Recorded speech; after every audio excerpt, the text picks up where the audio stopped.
Okay, gonna do something a bit different here. Just gonna do a pictorial on this baby Pac-Man restoration that I did, and I'd rather say rebuild than restoration, but we pulled this off the arcade floor. It's been sitting on the floor for roughly 6 years, and it's been neglected, and it's been cleaned every so often, but it just needed to be completely gone through. And as you can see, it's not really in the best of shape. The cabinet's in rough shape here on the right side. Actually, depends on how you look at it, but the right side from the player's point of view.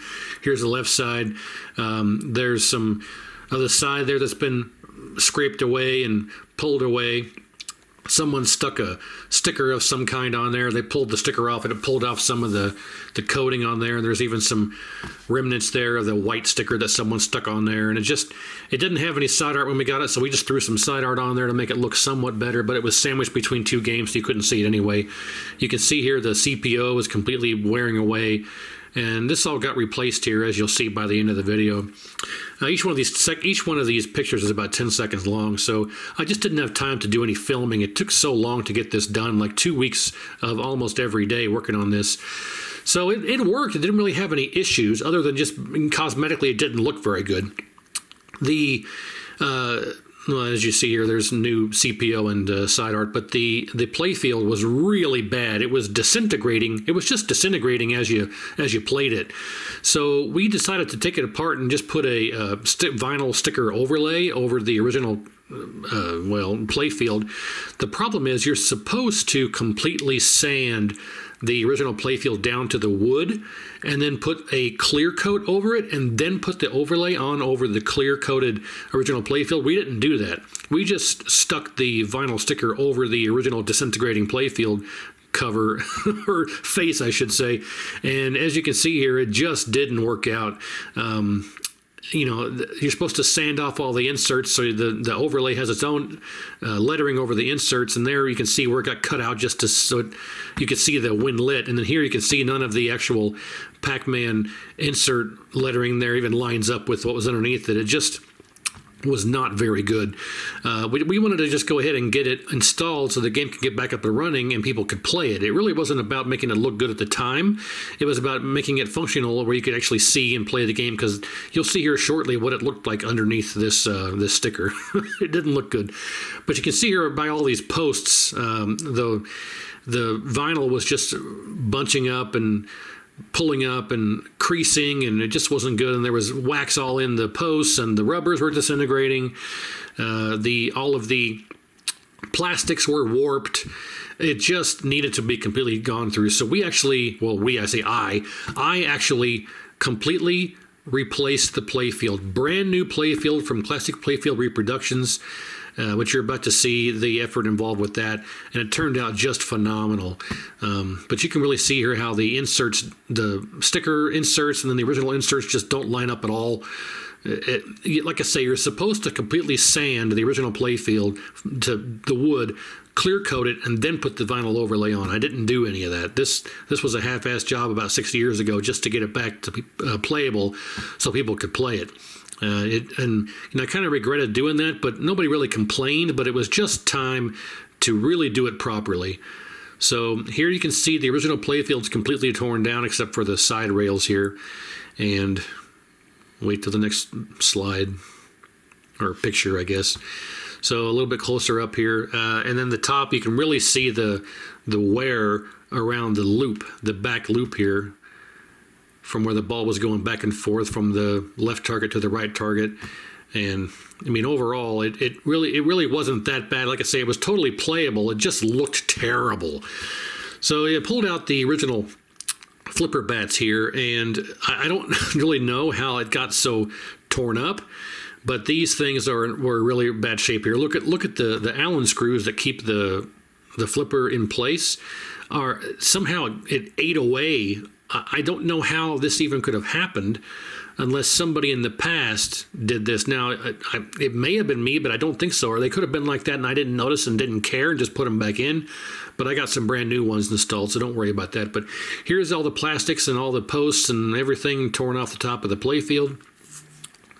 Ball guides and things like that. Here's the playfield top completely torn down. And as you're about to see here shortly, what this looks like underneath the sticker. You can see at the bottom of there, well, it went away too fast. The bottom, you can see the original Playfield hiding, kind of strutting out there below the overlay here. And yeah, for some reason, I'm showing these same pictures again, just without the black rails around the perimeter. I don't know why I did that, but get past here. So yeah, so there's the black rail. I should have just cut right to this, but there's the black rails off to the lamp board underneath the bottom of the Playfield, sitting over there on the side of the table. And there is the sticker pulled off. And we'll wait till you see what this Playfield looked like. Now, I will say that the sticker pulled off a lot of the disintegrating material underneath the... So it didn't look this bad when I put the sticker on there, but the Playfield was disintegrating so badly when I pulled the sticker off, half the Playfield art came with it. So this is what it looked like underneath the Playfield. And you can see why it wasn't sticking very well, because this all disintegrated underneath the decal. And I guess this all should have been sanded down and clear coated before I put the overlay on, but yeah, you live and learn. So I mean, I knew that going into it, I just was too lazy. So there's the brand new Playfield on the left side with the obviously disintegrated original on the right, and you'll see here shortly the underside. There you go. So again, that lamp board there that should be in the middle is sitting up there at the top of the image. That took it off just so you could see what's going on. But so yep, I got this all swapped over and started with the drop target assemblies. Got the entire drop target assembly replaced, or all the drop targets. So here's the original ones, all battered and torn up and dirty, and all that stuff that goes with it. I think they actually had stickers over the face of the original ones, because the original ones were all beat up, so I put stickers. Yeah, the stickers over the original ones. You can see underneath that fourth one from the left, even with the sticker on there, the original ones, the original red is all gone. So there's the brand new ones. And you get those from, all this stuff came from Marco Specialties, like any other pinball part you pretty much get from Marco's or other places. If Marco's doesn't have it, you go to the other places as a last resort. So, but yeah, so there's the old drop targets, and here's the new ones all installed. New springs, got everything lubed up. And they really turned out quite nice. I haven't done it yet, but I'm gonna put some Mylar over the face of all these drop targets to keep them from getting beat up and bashed, and keep them as nice as possible for as long as possible. So then I also replaced the coil here. So here's the old coil, and I went ahead and ordered a brand new one and got that one installed as well. So with the new drop targets and the new springs, I like to put new coils in to make them a bit stronger, because sometimes it's hard to actually reset brand new coils and brand new springs and stuff. So I got a brand new coil to put in there. Or I'm sorry, it's hard to reset brand new drop targets and springs sometimes. So I put a new coil in there. So here's the original right hand. I had already put new flipper coils in this in the past, so I just left those in there. But here's the original assembly for the right flipper, and then here's the original assembly for the left. So I did a full flipper rebuild kit with new EOS switches, new linkages, new flipper bats, new everything. So there's all the new hardware, new EOS switches, new coil stops, and actually the right flipper coil stop was completely broken. You can see there's the brand new ones on the right, and the original factory Bally one from 1982 is there on the left, and it was broken, and we were playing the game with it broken, and I didn't even notice because nobody mentioned it. So there's the brand new flipper bats. I went with red because I wanted to get yellow, but they didn't make yellow flipper bats in this style. So, and there's the brand new flipper assemblies all put together, springs, EOS switches, bushings, the whole 9 yards. And there's the left one, and all that turned out real nice. So here's the top of the new Playfield. I kind of did these pictures a bit out of order for some reason. I don't know why it ended up that way, but everything is shown here. So there's the top of the new Playfield. There's the bottom of the new Playfield. Everything successfully swapped over. All of the wiring, all of the braids for the grounds, everything stapled back together. Really turned out quite nice. Everything was great on that aspect. All the original wiring routed the same. The wire holders and the ground wires there, the braided ground that staples back to the Playfield, all that stuff is done. Switches readjusted, everything back in place where it should be, and everything really worked out very nicely. So this took about 3 or 4 days to get completed, not because it's a long, arduous process. I only had time to work on it for a couple of hours a day. And that's really why I haven't released any monitor videos for a while, because I've been busy trying to get this done and get it back on the floor at the arcade, which will probably be next couple of days. I am waiting on some other stuff for this. Not related to the restoration, but I'm waiting on some other stuff for it to show up before I actually get this back on the floor at the arcade. So that'll be done here shortly, but you can see here everything swapped over quite nicely, routed, stapled down, re-secured.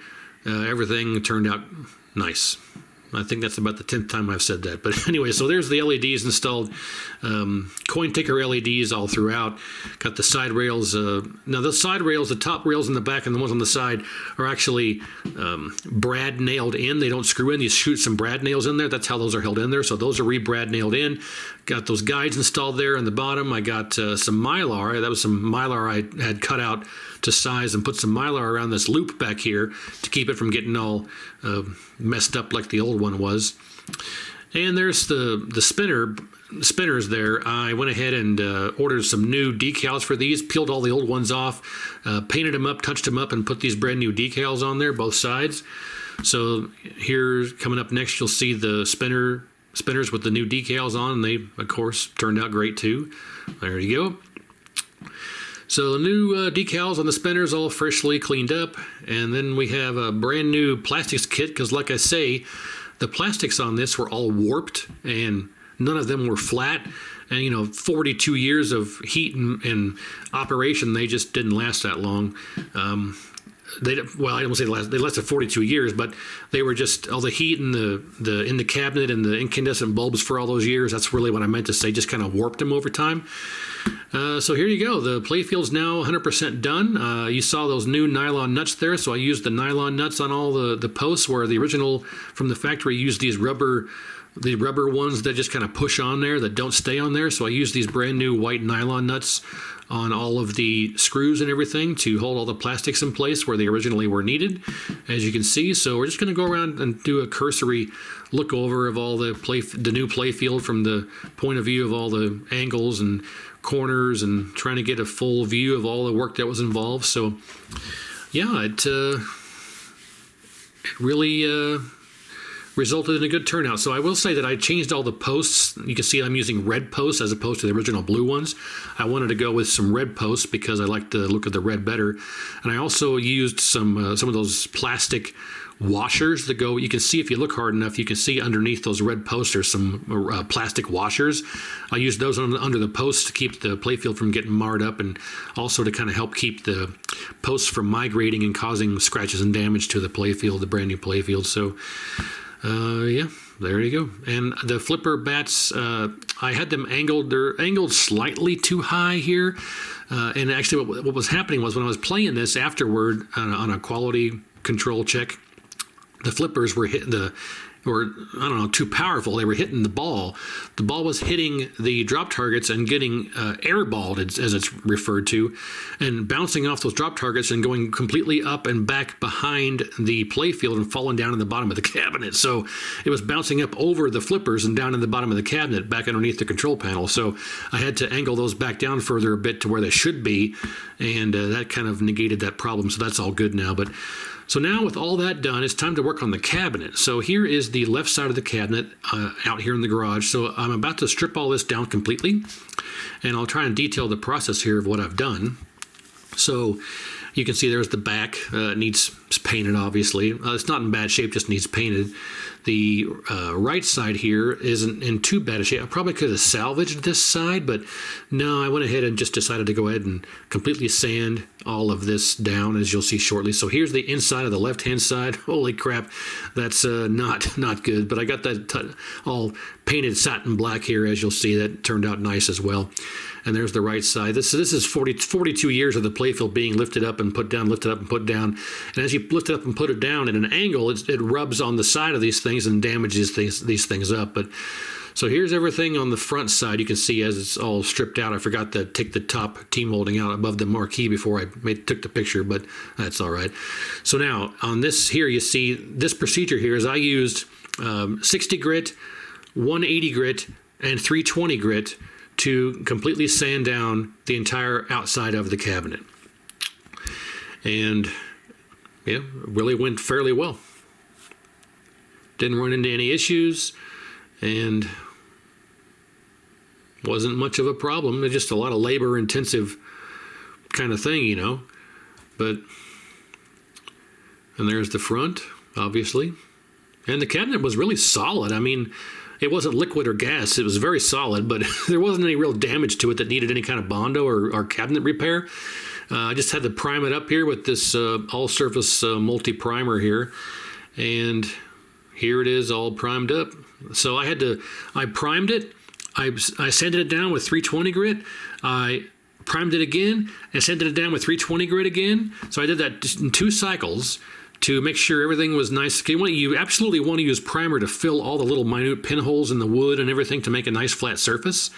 So I did that in two separate sections there. I did, or 2 cycles. I did a full sanding with the 320 after priming the first coat, and then I primed the second coat. Another coating primer. I did the second sanding of 320 grit, and then of course on the front did the same thing. You can see I painted the insides of the front there black. All the areas are supposed to be black. There is the left hand side painted satin black, and then here is the right side painted satin black. And you know, I don't have a script here. I'm just kind of going off the cuff while I'm looking at the slideshow of the pictures here. So sorry if it doesn't seem very professional, but you know, that's why this is the amateur channel. So the cabinet work is pretty much done. Now it's just time left to go ahead and paint it the yellow. So I actually took a chunk of the original yellow off the side. I pried off to my local Lowe's, and they were able to paint match the yellow to the exact original color. And there it is. If you want to pause the video and ever need this for reference, there it is. And it was pretty darn close, I must say. So I started by painting the back side there. I should have Bondoed that little scratch between the 2 locks there on the left-hand side, but it's all right. I'll live with it the way that it is. And after some, there's the primer from the first section, and then we have the yellow painted on, and here you're about to see the cabinet painted yellow with new side art installed. There you go. I could not have asked for a better turnout. I also went ahead and put some pink T-molding instead of the original black, went with pink. So that turned out fantastic on the left side. There's the front, and I got the front all put back together. I probably should have taken more pictures in stages, but I was itching to kind of get this done. So there's the front. Front, again, turned out really nice. Overall, this didn't turn out perfect. There are still some flaws, but I will say probably a 9.2 out of 10. Totally happy with it. So the front all done and put back together, and here is the left side. What happened to... It skipped past the picture. Well, I think it'll show the left side on the video. I'm not sure why in my slideshow here on the software I'm using it's not showing the right stuff, but anyway, so there's the inside of the cabinet and the boards and getting everything hooked back up and connected, and there's the boards in the back, and yep, just as you see, getting things put back together slowly but surely. So now the next slide here is the original Marquee was I don't say disintegrating, but the backing was coming apart, and I had to order a brand new Marquee. So we were able to get a brand new Marquee.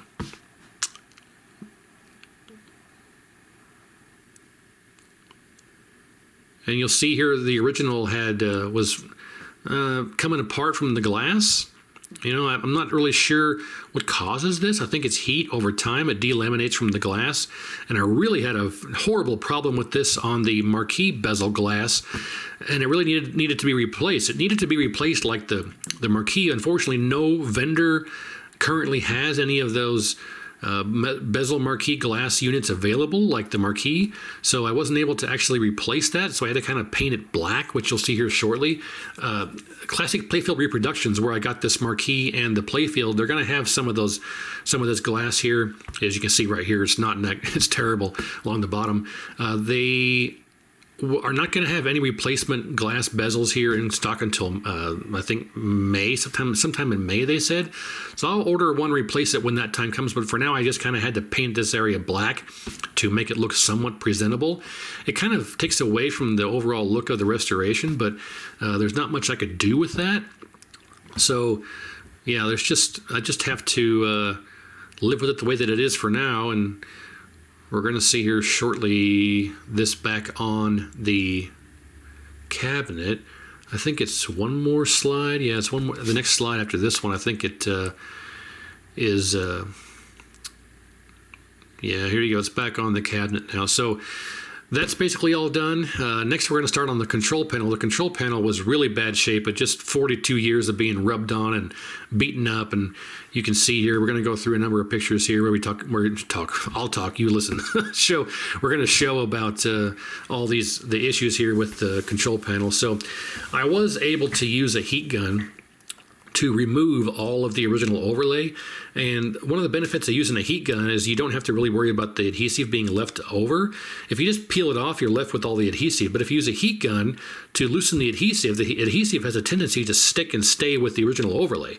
So I was relatively easily able to remove the overlay.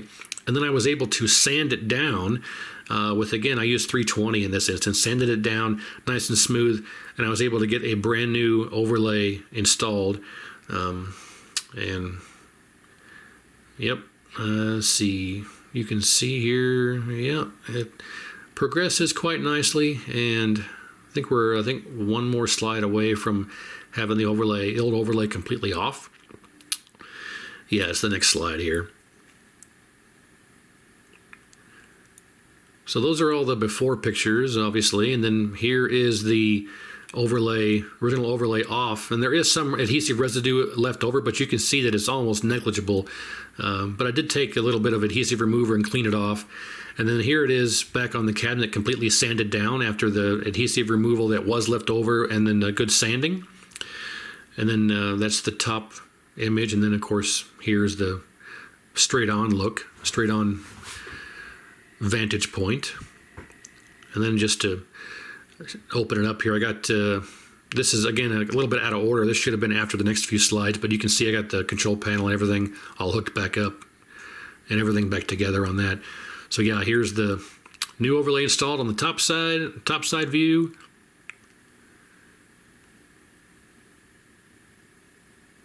And here's the straight on view.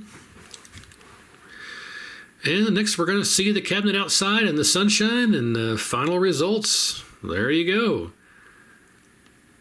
I say if it wasn't for that monitor bezel being all flaked off and had to be painted and everything, this would have been a definitely, I'd say 9.875 out of 10. I would never have been able to ask for a better turnout on this. So I think people are going to be pleased. They're going to enjoy it. They're going to look at it and say, hey, this is it. I always felt that when a game is working, that's great, but when it looks good as well as working well, when it looks good and it works well, it really adds to the overall experience of the gameplay. When the machine looks good as well as works good, or looks good and works well. What's the grammar on that? I don't know. I think it's looks good and works well, because nothing really looks well. It looks good. I don't know. But yep, and here it is back inside. As you see, we saw I got the monitor all rebuilt, obviously. And then, yep, here is the last slide, and the project is complete. So thanks for watching. Just wanted to share this, and we'll see you next time.